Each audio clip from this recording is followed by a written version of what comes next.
মিজানুর রহমান আজহারি, তিনি টাকার বিনিময়ে তার বিভিন্ন অঞ্চলে গিয়ে তিনি ওয়াজ করেন, ভালো কথা, কিন্তু টাকার বিনিময়ে আপনি একটি দলকে হেয় প্রতিপন্ন করবেন, একটি দলের পক্ষে আপনি সাফাই গাবেন, এইটা তো বাংলাদেশের মানুষ আপনার কাছ থেকে আশা করে নাই।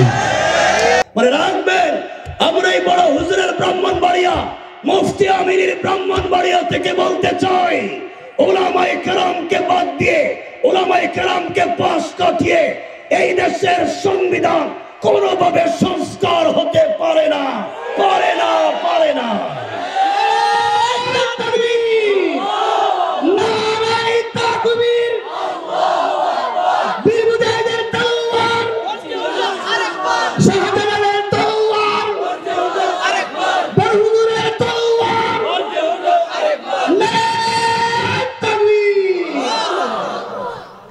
আমার কথায় রাগ করবেন না। রাগ করতেছিলেন? একটু হাত তুলে দেখান তো কারা কারা রাগ করছেন। অনেকে রাগ করে ফেলেছে, কিছু তো বলিনি। রাগ করলেন? আবেগ আছে, বিবেকটাকে আর একটু কাজে লাগাতে হবে। সমাজকে বিনির্মাণ আমাকে করতে হবে। ছাত্রদেরকে বলছি, ভাই আমি তোমাদের মতো এক ভাই, পড়তে থাকো। শিক্ষা একজন মানুষকে তার কল্পনার চাইতেও অনেক দূর নিয়ে যেতে পারে। শিক্ষার কোনো বিকল্প নাই। তুমি যদি দিনের বেলায় এই জমিনে বাদশাহী করতে চাও, রাতের বেলায় গোলামের মতো সেজদায় পড়ে যাও। তুমি যদি গোলামের মতো গভীর রাত্রে সেজদায় পড়ে যেতে পারো, রব তোমাকে দিনের বেলায় বাদশাহী দিয়েও দিতে পারে। কথা কি বুঝতে পারলেন? এজন্যে আমাদেরকে চাইতে হবে কার কাছে? সমাজকে শুধু আলেমদের দোষ, কিছু হলে আলেমদের দোষ, অথচ হুজুরা তো কিছুই করে নেই, খারাপ কাজ তো করে না। সমাজ নষ্ট, কেউ রাগ করবে না, আগেই বলছি।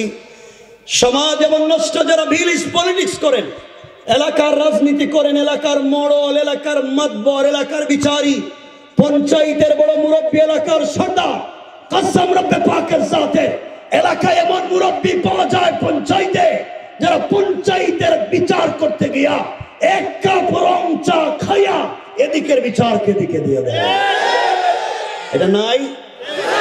এ কাজ হুজুর করছে? বদনাম হুজুরের কেন? এমন মুরব্বী সমাজে আছে, হাতে 500 টাকা দিয়ে দিলে পুরো বিচার শুদ্ধা খায় ফেলা।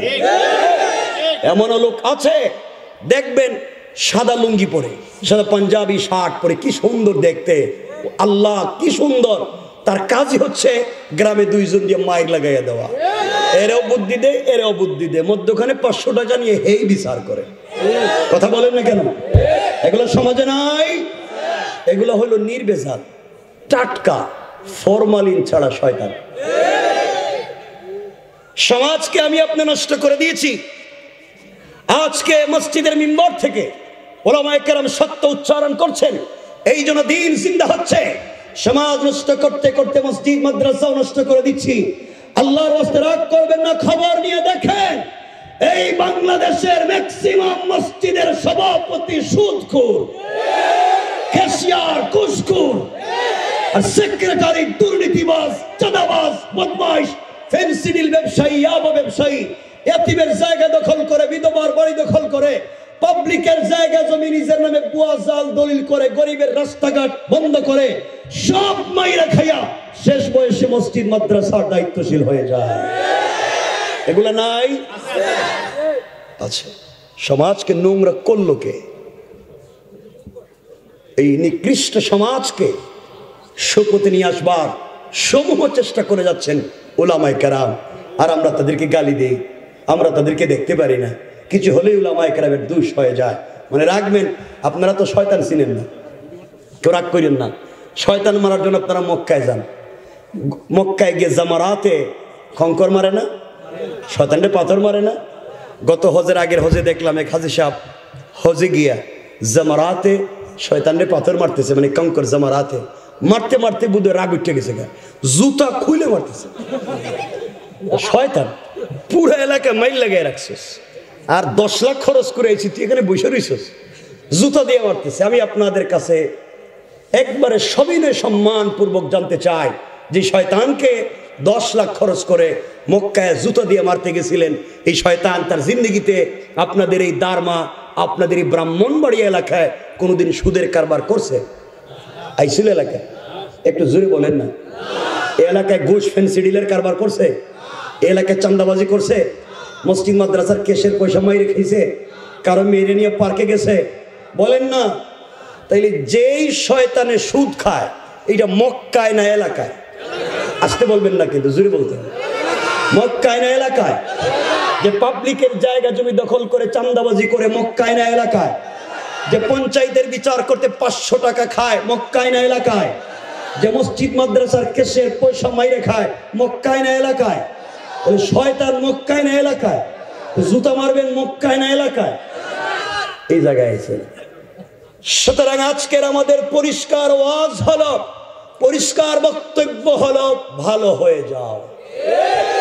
পুরো ওয়াজে আমরা যা আলোচনা করব আজকে, পুরো আলোচনার মূল প্রতিপাদ্য একটা শব্দ, সেটা হলো, সবাই বললে ভাল লাগবে, আবার বলেন না, এইবার বুঝতে পারলেন।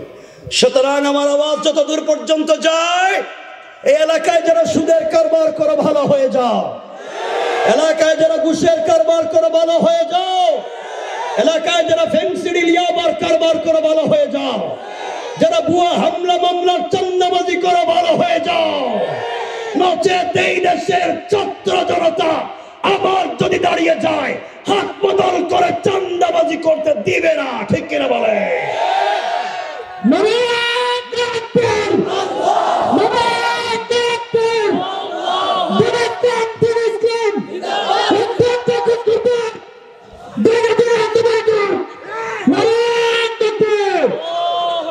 তুমি কি কইছো আমি তো বুঝি না। এগুলো জবাই জুবাই বাদ, এগুলো ঠিক না, এগুলো হারাম কাজ। মানে রাখবেন, আল্লাহ বলছেন বিল হিকমা ওয়াল মাউইযাতিল হাসানা, হিকমতে উত্তম কথামালার মাধ্যমে আমাদেরকে দ্বীন জিন্দা করতে হবে। যেভাবে সাহাবায়ে কেরাম, তাবেঈন, তবে তাবেঈন, আইম্মায়ে মুজতাহিদিন, সালফে সালেহিন, আকাবির দ্বীন, উলামায়ে মুতাকাদ্দিমিন, মুতাআখিরিন, আসফিয়ায়ে কেরাম যেভাবে দ্বীন জিন্দা করেছেন, আপনাকে আমাকে সেভাবেই দ্বীন জিন্দা করতে হবে। রব যেখানে কঠিন করে কথা বলেছেন, আমরা সেখানেই বলবো। রব যেখানে খুব আন্তরিকভাবে কথা বলেছেন, আমরা সেভাবেই বলবো। আমরা কাউকে গালি দিতে পারি না। আমাদের দিলে আছে বুক ভরা ভালোবাসা, দোয়া এবং আন্তরিকতা। কিন্তু ভালোবাসা দিতে গিয়ে কেউ যদি আমাদের বুকে ছুরি মেরে দেয়, রব যে হিকমত বলেছেন, রব যে বিধানের কথা বলেছেন, আমরাও সেই বিধানকে এই জমিনে কায়েম করতে পারি। তো আমার কথায় কষ্ট পেয়েছেন আপনারা? কষ্ট নিয়েন না, আল্লাহর ওয়াস্তে। এই জন্য জমিনে দ্বীন জিন্দা করতে হবে। কেমনে? চলার পথে আমাদের ভুল হয়ে যায়, চলার পথে অন্যায় হয়ে যেতে পারে। রব আমাদেরকে বলেছেন কোন পথে চলতে হবে। দেখেন তো, এখন জমিনে চাঁদাবাজির অভাব নাই, ওই চাঁদাবাজি হচ্ছে। আজ উনি, কাল উনি, আজকে উনি করতেছে, কালকে উনি করতেছে। শুধু চাঁদাবাজি আগের জায়গায় আছে, লোকটা পরিবর্তন হয়েছে। আমরা এই দেশে রক্ত দেইনি যে চাঁদাবাজি কাউকে করে সুযোগ করে দেওয়ার জন্য। জওয়ানেরা বলো না ঠিক কিনা? এই দেশে যুবকেরা রক্ত দিয়েছে শুধুমাত্র কাউকে ক্ষমতা থেকে নামিয়ে আরেকটা নির্বাচন দিয়ে কাউকে ক্ষমতায় বসাবার জন্য নয়। এরা রক্ত দিয়েছে পুরো ফ্যাসিস্ট সিস্টেমের বিলুপ্তি করে আল্লাহ জমিনে আল্লাহর দ্বীন কায়েম করে দেওয়ার জন্য, ঠিক কিনা বলে? সুতরাং শুধু আসবেন, চাঁদাবাজি করবেন, কালকে আপনি, পরশুদিন অমুক, এই কাজ এই জমিনে করতে দেওয়া যাবে না। আমাদেরকে সচেতন থাকতে হবে। আল্লাহ তাআলা আমাদেরকে কবুল করুক। সকলে পড়েন আমিন। আর একটু জোরে পড়েন আমিন। এই নোংরামের সমাজকে দ্বীনের পথে নিয়ে আসতে হলে কি করতে হবে? রব কোরআনে কারীমের 19 নম্বর পারা 25 নম্বর সূরা আল ফুরকানের 63 নম্বর আয়াতে এগুলা 63, 64, 65 একটা একটা করে বলেছেন। মনে রাখবেন, আমাদের ইতিহাস তো রক্ত দেওয়ার ইতিহাস, আমাদের ইতিহাস তো সামনের দিকে যাওয়ার ইতিহাস। পিছনে তো যেতে পারবেন না। সাহাবায়ে কেরাম তো যুদ্ধে গিয়ে পিছনে রাস্তা বন্ধ করে দিয়েছিলেন যেন আমি আর পিছনে যেতে না পারি। হয়তো বাঁচবো, হয়তো মরবো, নচেত দ্বীন জিন্দা করবো। তাহলে আমাদেরকেও আমাদের ওই যে দিলে কেমন হয়ে গিয়েছে, আমাদের দিলে আবেগ আছে কিন্তু মৌলিক শিক্ষা দিনের ততটুকুন আমাদের ভিতরে নাই। এই জন্য জমিনে আমরা অনেক রক্ত দিই কিন্তু ফলপ্রসূ কোনো ফল আমরা ভোগ করতে পারি না। আমরাই রক্ত দিই, রক্তের সময় মাদ্রাসার ছাত্রের দরকার, আন্দোলনের সময় মাদ্রাসার ছাত্রের দরকার, নাস্তিক্যবাদের বিরুদ্ধে কথা বলবার জন্য রাজধানীতে মাদ্রাসার ছাত্রের দরকার, কিন্তু সংস্কার করে রাষ্ট্র গঠন করতে গিয়ে হুজুররা আর কিছু পারে না। এই চিন্তা এবং চেতনাকে লালন করে যারা এই দেশটাকে আবার কারো পক্ষে বিপক্ষে নিয়ে যেতে চায়, মানে রাখবেন আমরা পরিষ্কার বলতে চাই, এই দেশের মুসলমানেরা আন্দোলন করে বারবার রক্ত দিচ্ছে এই দেশকে ভারতের গোলামি করবার জন্য নয়। এই জন্য আমাদেরকে আমাদের স্বাধীনতা স্বকীয়তা আমাদেরকে বজায় রাখতে হবে। আল্লাহ যেন কবুল করেন, পড়েন আমিন। আবার পড়েন আমিন। এই জন্য আমাদেরকে কিছু দিন বুঝতে হবে। আমরা কেমন জানি হয়ে যাচ্ছি, সমাজে আল্লাহর পথ থেকে দূরে সরে যাচ্ছি। আল্লাহর ওয়াস্তে কিছু অল্প অল্প আমল করেন, ধারাবাহিক করেন, যেগুলো করে আমরা জান্নাত পর্যন্ত যেতে পারি। রব কোরআনে কারিমে কি বলছেন দেখেন। আমার মুসলমান বন্ধুগণ, গভীর মনোযোগ। আল্লাহ রাব্বুল ইজ্জত ওয়াল জালাল আখিরি জামানার পয়গম্বর सरकारे कायनात दो जहानेर सरदार नबी रहमत जनाब मोहम्मद रसूलुल्लाह सल्लल्लाहु अलैहि वसल्लम की अल्लाह ताला जानिए दिएছেন বন্ধু আমার, দুনিয়ার জমিনে যারা আমি আল্লাহর গোলাম দাবি করবে, আশিক রাসূল দাবি করবে, আমি আল্লাহর গোলাম দাবি করবে, তাদের কোয়ালিটি কি, তাদের কন্ডিশন কি, তাদের আদর্শ কি, তাদের চরিত্র কেমন হবে, আল্লাহ রাব্বুল ইজ্জত ওয়াল জালাল এক এক করে বর্ণনা করলেন। আমার আল্লাহ বললেন, ওয়া ইবাদুর রাহমানিল্লাযীনা ইয়ামশুনা আলাল আরদি হাওনা। আল্লাহ রাব্বুল ইজ্জত ওয়াল জালাল বলছেন, মুসলমানেরা এই দুনিয়ার জমিনে যারা আমি আল্লাহর গোলাম দাবি করবে, আশিক রাসূল দাবি করবে, আল্লাহর গোলাম নিজেকে মনে করবে, বান্দারে আল্লাহর গোলামের এক নাম্বার গুণ হলো আমার গোলাম দুনিয়ার জমিনে কোনোদিন অহংকার করতে পারে না। কি করতে পারে না? অহংকার করতে পারে না। এই বৃহত্তর ব্রাহ্মণবাড়ি এলাকায় আল্লাহ যাদেরকে টাকার মালিক বানিয়েছেন, মিল ফ্যাক্টরির মালিক বানিয়েছেন, শিল্পের মালিক বানিয়েছেন, গাড়ির মালিক, বাড়ির মালিক বানিয়েছেন, সম্পদের মালিক বানিয়েছেন, আপনি যদি আপনার সম্পদের কারণে, আপনি যদি আপনার পয়সার কারণে দুনিয়ার জমিনে অহংকার করে বসেন, আমার আল্লাহ চাইলে 10 তলা থেকে থাপড়াইয়া গাছতলায় নামাইয়া দিতে আমার আল্লাহর 1 মিনিটও দেরি হবে না। কোন ঠিক কিনা?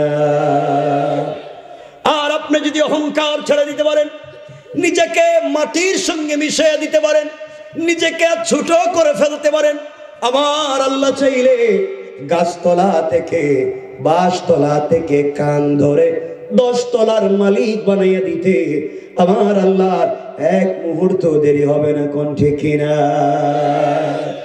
এই জন্য অহংকার করা যাবে? সবাই বললেন না যাবে। আপনি ক্ষমতার অহংকার করতে পারেন না। এই দেখেন না, কয়েকদিন আগেও যাদের কোটি টাকার বাড়ি ছিল, কোটি টাকার গাড়ি ছিল, কোটি টাকা ব্যাংকে ছিল, আজ তারা বাড়ি ঘর ফেলে দিয়ে জঙ্গলে থাকবার মতো জায়গা পাচ্ছে না। ঠিক কিনা বলে? তারা ক্ষমতার অপব্যবহার করে উলামায়ে কেরামদের রক্ত ঝরিয়েছে, জেলে নিয়ে নির্যাতন করেছে, আর তারা বলেছিল আমরা পলায়ন করব। আমরা পলায়ন করি নাই, তারা এমন ভাবে পলায়ন করেছে থাকবার মতো জায়গাও নাই। ঠিক কিনা বলে? এজন্যে শুধুমাত্র ধৈর্য ধারণ করতে হবে, আর এটা মনে মনে চিন্তা করতে হবে যে হাসবি আল্লাহ, আল্লাহ আমার জন্য যথেষ্ট। পুরো পৃথিবী আমার বিরুদ্ধে যাক তো যাক, কিছু যায় আসে না। রব যদি আমার পক্ষে থাকেন, পৃথিবীর কেউ আমার কিছুই করতে পারবে না। সাহাবায়ে কেরামের বিশ্বাস এতটুকুনি ছিল যে রব আমার কাছে আছেন, রব তো আমার পক্ষে আছেন, কেউ কিছুই করতে পারবে না।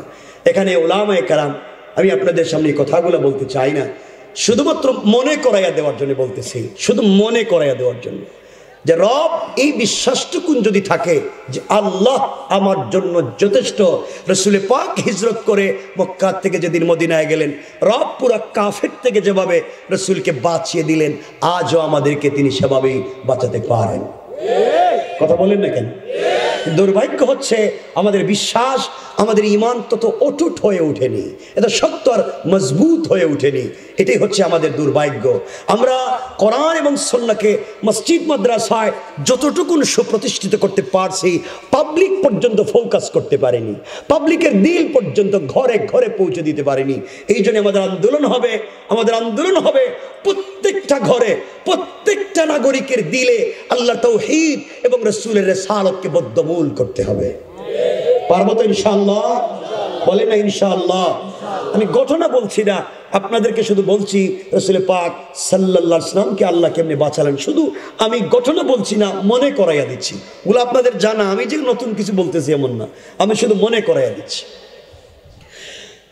তারিখে ইবনে জারির তাবারিতে লিখেন, আল্লাহর রাসূল সাল্লাল্লাহু আলাইহি ওয়াসাল্লাম হিজরত করে যেদিন মক্কা থেকে মদিনায় চলে যাবেন, আমরা ঘটনার দিকে যাব না।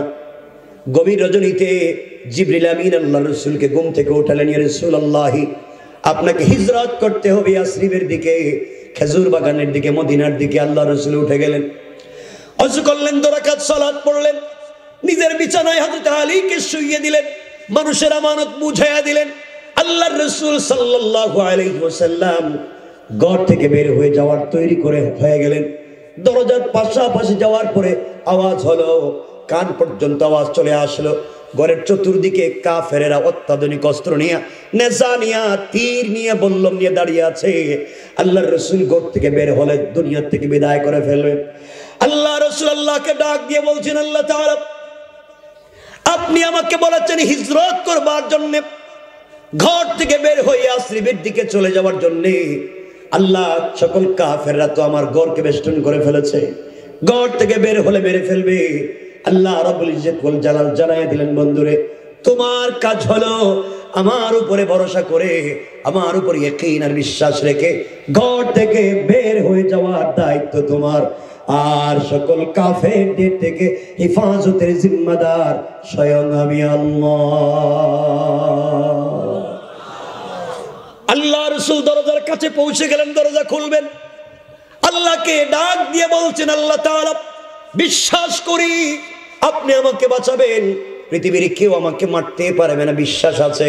কিন্তু আল্লাহ তাআলা আপনি যদি আমাকে আত্মরক্ষা করবার জন্য কোনো ব্যবস্থা দিতেন, ওখান থেকে আমার উম্মতেরাও শিখতে পারতো যে বিপদগ্রস্ত হয়ে গেলে আত্মরক্ষা করা দোষের কিছু নয়। আল্লাহ রাব্বুল ইজ্জত ওয়াল জালাল বুঝাতে চাইলেন, বন্ধু হাতের মধ্যে কিছু কংকর নেও, অথবা বালি নেও, অথবা পাথর নেও, দরজা খুলে সামনের দিকে নিক্ষেপ করো, আমি আল্লাহ তোমাকে হেফাজত করে ফেলবো। আল্লাহ রাসূল জানতে চাইলেন, আল্লাহ তাআলা ওদের হাতে অত্যাধুনিক অস্ত্র আর আমি হাতে কংকর নিব, বালি নিব, দরজা খুলে যদি সামনের দিকে নিক্ষেপ করি, শুধু তো সামনের দিকে যাবে, ডাইনে বামে পিছনে তো কাফেরেরা আমাকে মেরে ফেলবে। আল্লাহ রাব্বুল ইজ্জত ওয়াল জালাল বুঝাতে চাইলেন, বন্ধুরে তুমি আমাকে যথেষ্ট মনে করে আমার উপরে বিশ্বাস রেখে দরজা খুলে সামনের দিকে নিক্ষেপ করবার দায়িত্ব তোমার। আর সকল কাফেরদের চুকে চুকে পৌঁছে তোমার জিম্মাদার স্বয়ং আমি আল্লাহ। আল্লাহু আকবার। এই বিশ্বাসটুকুন আমি আমাদের দিল পর্যন্ত নিয়ে আসতে চাই। আল্লাহ রাসূল দরজা খুলে ফেলেন, সংক্ষেপ কথা, সামনের দিকে দরজা খুলে কংকর বালি অথবা পাথরগুলো নিক্ষেপ করলেন। তাকিয়ে দেখেন ডাইনে বামে পিছনে সকল দিকের কাফেরদের চোখে পৌঁছে গিয়েছে। সব চোখ রগড়াতে লাগলো, চোখ বুঝতে লাগলো, সবগুলা কাফের হতভম্ব হয়ে গেল। আল্লাহ রাসূল চলে গেলেন মদিনায়। কেউ নবীজিকে ধরতেও পারলো না, মারতেও পারলো না, স্পর্শ করতে পারলো না। ঘটনা এখানে শেষ হয়ে যেতে পারতো, আমরা লম্বা করতেও চাই না। আল্লাহ রাসূল মদিনায় চলে যাওয়ার পর একদিন আল্লাহ ডাক দিয়ে বলতে চাইলেন, বন্ধুরে ওই দিন না বলছিলা তোমরা দুনিয়ার কাফেররা তোমাকে মেরে ফেলবে, সবাই চতুর্দিকে তরবারি নিয়ে দাঁড়িয়েছিল, তুমি কেমনে বের হয়ে আসলা? কেউ তোমাকে মারতেও পারলো না, কেউ তোমাকে দেখতে পাইলো না, কি করলা তুমি আমাকে বলো তো? আল্লাহ রাসূল ডাক দিয়ে বলতে চাইলেন, আল্লাহ তাআলা কেমনে আসলাম কেমনে কি হলো আমি তো কিছুই জানি না, সব তো জানেন আপনি, কারণ আমি তো আপনার উপরে ভরসা করেছি। আল্লাহ রাব্বুল ইজ্জত ওয়াল জালাল বলছেন, বন্ধুরে ওয়ামা রামাইতা ইযা রামাইতা ওয়ালাকিন্নাল্লাহ রামা। বন্ধুরে তুমি যখন কঙ্কর গুলো নিক্ষেপ করেছো, আমার উপরে ইয়াকিন করে ভরসা করে বিশ্বাস করে পাথরগুলা বালিগুলো নিক্ষেপ করেছো, ওইটা তোমার হাত থাকে নাই, আমি আল্লাহর কুদরতের হাত হয়ে গিয়েছে। আর আমি আল্লাহ আমার হাত দিয়া সকল কাফেরদের চুকে চুকে পৌঁছে দিয়েছি। পড়েন সুবহানাল্লাহ, আল্লাহু আকবার। রব তো এখনো আছেন, তিনি চাইলে আমাদেরকে হেফাজত করতে পারেন, ঠিক কিনা বলেন? আমি শুধু আপনাদেরকে বিশ্বাসটুকু, আমি কি শেষ করে দেবো? কষ্ট হচ্ছে আপনাদের? আওয়াজে তো মনে হইতেছে অনেক অসুবিধা হইতেছে। অসুবিধা হয়? আওয়াজ তো এই কর্নার থেকে হয় না, মনে হইতেছে রাস্তা তো ওই যে কক্সবাজার থেকে বোধহয় এদিকে চলে আসছে, রোহিঙ্গা ঢুকছে কিনা জানি না, আমি বললাম কি এটা সচেতনতার জন্য। সব ঠিক আছেন তো? আলহামদুলিল্লাহ। আওয়াজ মনে হইতেছে এরা ওই আগের মতো আর জিন্দা নাই। আমাদের সবাই বসে আছেন, ভাল লাগতেছে, দাঁড়িয়ে কষ্ট করতেছেন, খুব মনোযোগ দিয়ে শুনেন কি বলতে চাই। কেউ উঠবেন না, বসে রয়েছেন, খুব ভালো লাগতেছে। কেউ যদি উঠেন, মনে করবো আপনি মনে হয় সুদের কারবার করেন, আপনি মনে হয় মসজিদের ক্যাশের পয়সা মাইরে খাইয়া এখন ভাগতে চাইতেছেন। উঠলি আমরা বলে দিন, প্রস্রাবে দিলেও যাইতে পারবেন না, ঠিক আছে তো? ইনশাল্লাহ।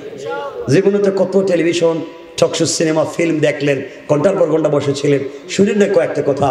বন্ধুগণ, তোমাদেরকে জওয়ানদেরকে বলছি, আমার দিকে কতগুলো কথা শোনো। যুবক, আমি তোদের মতো এক ভাই, পৃথিবীতে এমন কোনো জায়গা নাই, পৃথিবীর সব থেকে দামি জায়গা তোমরা যেটাকে বলো, পৃথিবীর সব থেকে স্মার্ট বিউটিফুল রাষ্ট্র যেটাকে বলো, সোশ্যাল সিকিউরিটির রাষ্ট্র, আল্লাহ পাক আমাকে দুনিয়ার সব জায়গায় নিয়েছে, তো কিন্তু শান্তি কোথাও পাইনি। শান্তি দেখেছি যত ব্যথা থাকো, যত সুন্দর বিল্ডিং এ থাকি, যত আরাম আয়া শেয়ার করার এয়ার কন্ডিশনে থাকি, দিলে যেন কি একটা অতৃপ্তি, অপূর্ণতা কাজ করে।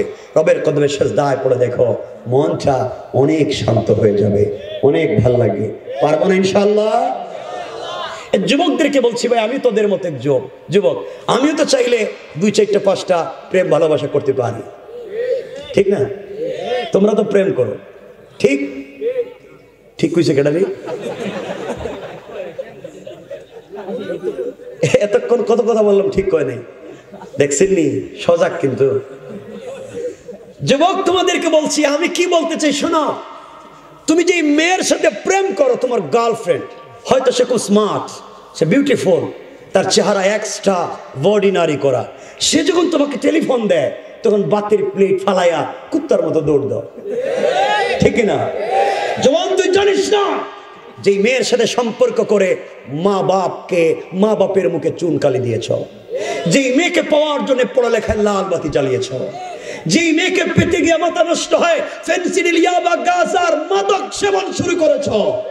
যুবক, তোমাকে বলছি, তুমি যে মেয়ের প্রেমে পড়ে সব বাদ দিয়েছ, বিদেশে 10-20 বছর থেকে সব পয়সা ওই মেয়ের পিছনে ইনভেস্ট করেছ, দিন শেষে তাকে পেতে চাই। কাসম রব্বে পাকের জাতের আমি বলছি, ওই মেয়েটা যদি আগামীকালকে সকালবেলা ঘুম থেকে উঠে তোমার থেকে স্মার্ট, তোমার থেকে টাকাওয়ালা, তোমার থেকে পয়সাওয়ালা আরেকটা যুবককে পেয়ে যায়, হয়তো তোমাকে ভুলে যেতে 1 মিনিটও লাগবে না, 1 মিনিটও না।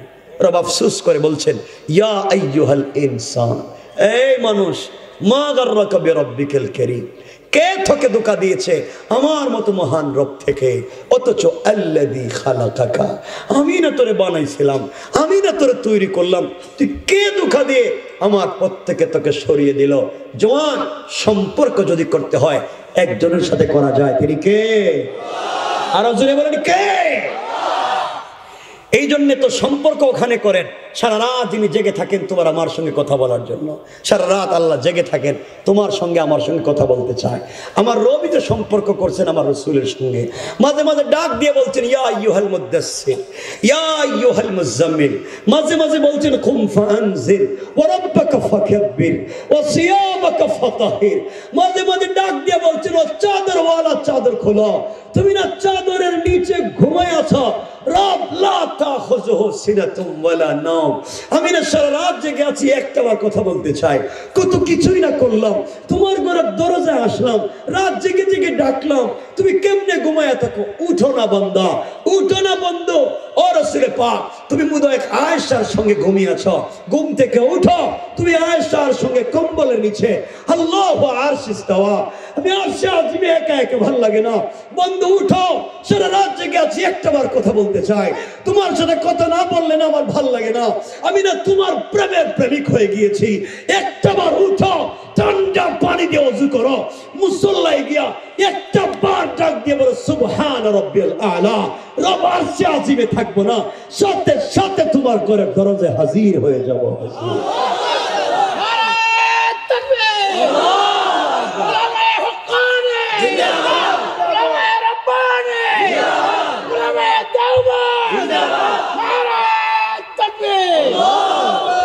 কেমনে সেই রবকে ভুলে যাও, রব না তোমাকে বলতে চায় না, কথা লম্বা করতে চাই না, এজন্য যেতে চাই না ওদিকে। ভাই তোদেরকে দুটো হাত জোড় করে পায়ে ধরে বলছি, নাহলে তোমাদের পা দেও আমি ধরে বলবো, খুলো সূরাল মাআরিজ 8 নম্বর আয়াত থেকে দেখো, রব আফসোস করেছেন, আল্লাহ বলেছেন গোলাম তোর কি হয়েছে, গোলাম তোর কি, সূরাল মাআরিজ দেখেন আল্লাহ বলছেন ইয়াওমা তাকুনুস সামাউ কাল মুহল, যেদিন আসমান বিগলিত তামার মতো ফুটা ফুটা হয়ে পড়বে, যেদিন এই আসমান আগুন দিয়ে তামাকে জ্বালালে যেভাবে ফুটা হয়, আসমান বিগলিত তামার মতো ফুটা ফুটা হয়ে পড়বে, ওয়া তাকুনুল জিবালু কাল আইন, যেদিন পাহাড়গুলা রঙিন সুতার মতো উড়ে যাবে, রব বলেছেন ওয়ালা ইয়াসআলু হামিমুন হামিমা, ও গোলাম কলিজার টুকরা বন্ধু পর্যন্ত বন্ধুর খবর নিবে না, হামিম বন্ধু বন্ধুর খবর নিবে না, তুই কার জন্য এগুলা করলে, কার জন্য রাত দিন গাদার মতো কাজ করলে, ইউবসসিরুনহুম ইয়াওয়াদুল মুজরিমু লাউ ইফতাদি মিন আযাবি ইয়াউমি ইযিন বিবানি, রব বলবেন বান্দা তোর আমলনামে লেখা দেখি ঠিকমতো সালাত পড়স নাই, ওভার ডিউটি করে কাজ করলে, আল্লাহ আমি আমার জন্য করিনি, আমার বাচ্চাদেরকে একটা ভালো বাড়ি বানাইয়া দেওয়ার জন্য, একটা ভালো গাড়ি কিনে দেওয়ার জন্য রাত দিন কাজ করতে গিয়ে সালাত পড়তে পারিনি, আল্লাহ বলবেন আজকে তোর সন্তান তোকে চিনবে। আল্লাহ কি বলেন, যাদের জন্য 40, 50, 70টা বছর গাদার মতো বিদেশে কাটাইলাম, বাড়ি বানাইছি থাকবার সুযোগ পাই নাই, পয়সা ইনকাম করছি খাওয়ার সুযোগ পাই নাই, সত্য সন্তানকে দিছি, আল্লাহ বলবেন সন্তানদের ডাক দেখ তোরে চিনে নি, আল্লাহ সন্তানকে ডাকবেন, গোলামের সামনে দাঁড়াবে, গোলামকে বলবেন এ কি তোমার বাপ, সন্তান বলবে আল্লাহ, আল্লাহ এই চেহারার কোনো মানুষ আমার বাপ ছিল না। কি শয়তান, কি শয়তান সন্তান আপনাকে বলে যাচ্ছে। ও ভাই, আল্লাহর কাছে গোলাম বলবে আল্লাহ এই সন্তানের জন্য আমার জীবন যৌবন বিসর্জন করলাম, সন্তান আমারে চিনে না, আল্লাহ এরে বান্দ আমারে ছেড়ে দাও। রব বললেন তোমার সন্তানরে বাদলাম কিন্তু তোমাকে ছাড়বো না। আল্লাহ বলবেন তোর আমল নামা লেখা দেখি, ও সাহিবাতিহি ও আখি, আমল নামায় লেখা সুদে টাকা আনছো, গোলাম টাকা দিয়ে কি করছস? গোলাম বলছে আল্লাহ আমার স্ত্রী বলতো তার অর্নামেন্টস নাই, তার জুয়েলারি নাই, গোলটার মধ্যে টাইস সিরামিক নাই, বউর কথায় সুদে টাকা এরা সপ্তাহে দিছি, আল্লাহ যে বউ আমাকে ছাড়া ঘুমাইতো না, আমার শরীরে মশা মাছি বসতে দিত না, সারা রাত জেগে আমার জন্য খাবার নিয়ে অপেক্ষা করতো, আল্লাহ এই স্ত্রী আজকে আমাকে ভুলে যাবে না। রব বলেন ডাক দে, স্ত্রীকে সামনে দাঁড় করানো হবে, স্ত্রী বলবে আল্লাহ কসম আমি দুনিয়ায় বিয়েও করি নাই, আমি বিয়েও করি নাই। আল্লাহর কাছে গোলাম বলবে আল্লাহ স্ত্রীরে বান্ধ, ওরে বান্ধ আমাকে ছেড়ে দাও। রব বলেন তোমার স্ত্রীরে বাদলাম বান্দা কিন্তু তোমাকে ছাড়বো না। আরো হিসাব রয়েছে, ও আখিহি তোর আমল নামায় লিখে দেখি কত মানুষের সঙ্গে প্রতারণা করছে, ঘটনা কি? আল্লাহ আমি না বড় ভাই ছিলাম, ছোট ছোট ভাইদেরকে পড়ালেখা করাবার জন্য, বিদেশি স্টাবলিশড করার জন্য আমি রাত দিন কত মানুষের কাছ থেকে টাকা আনছি, ঠিক মতো দেইনি। বোনদেরকে ভালো জায়গায় বিয়ে দেওয়ার জন্য কত কিছুই করছি, ঠিক মতো পয়সা দেইনি। আল্লাহ আমার ভাই বোন আজকে আমাকে ভুলে যাবে না। রব বলেন ভাই বোনকে ডাক দে। আল্লাহ বলছেন ইয়াউমা ইয়াফিরুল মারউ মিন আখিহি, ওই দিন তো ফেরারির আসামির মতো দৌড়াবে। ভাই বোন আসবে, বলবে আল্লাহ এমন চেহারার কোনো মানুষ আমাদের ভাই ছিল না। কি বুঝলেন? স্ত্রীও কই চিনি না, সন্তানও বলে চিনি না, ভাই বোনও বলে চিনি না। গোলাম বলছে আল্লাহ ভাই বোন রে বান্ধ, আমার ছেড়ে দাও। রব বলেন বানলাম, তোরে ছাড়তাম না, তোর তো আরো কিছু হিসাব আছে। কয় আল্লাহ আর কি? ও ফসিলাতিহি আল্লাতী তুবি, তোর আমল নামায় লেখা ব্রাহ্মণ বাড়ি আরেকজনের মাথায় বাড়ি দিছস। কয় আল্লাহ আমি তো দেই নাই, আমার দলের লিডার কইছে ওরে মার, আমি তোর পিছনে আছি। আমার গোষ্ঠীর মুরব্বী কইছে টেটু ওর, টেটু না টেটা, টেটা ওর ভিতরে ঢুকাইয়া দে, আমি তোর পিছনে আছি।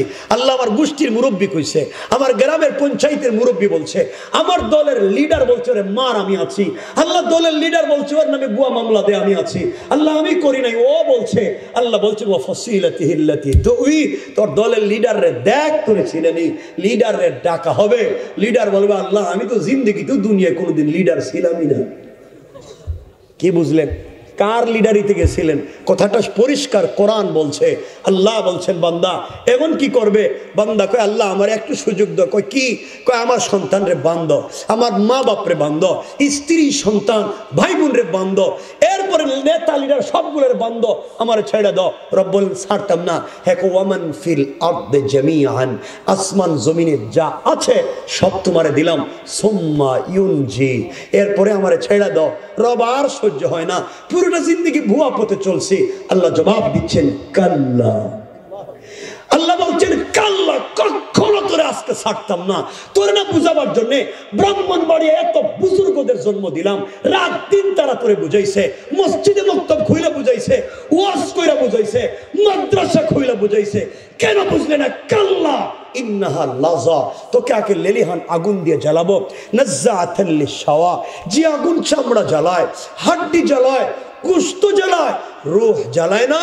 তুই ডাক দে, তাদউ, ওদেরকে ডাক দে। মান আদবারা ওয়া তাওয়াল্লা, দেখ ওরা আসেনি, সব তো ভাগবে। আল্লাহ আমার অপরাধ কি?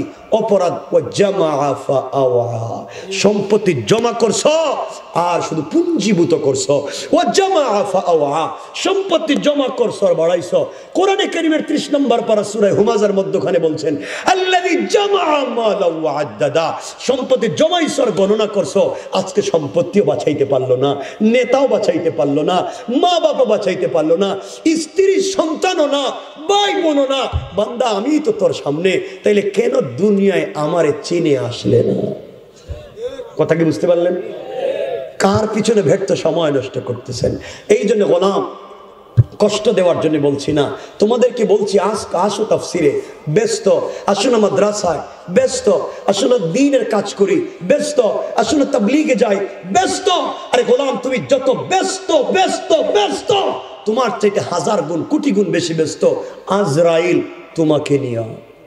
তোমাকে নিয়ে সারাদিন ব্রাহ্মণবাড়ে ব্যবসা করেছো, দারমা আরো যত বাজার আছে ব্যবসা করেছো, বিকাল বেলা কেশের বাক্স খুলছো, টাকা আমার, বিজনেস আমার, ফ্যাক্টরি আমার, মার্কেট আমার, সব তো আমার।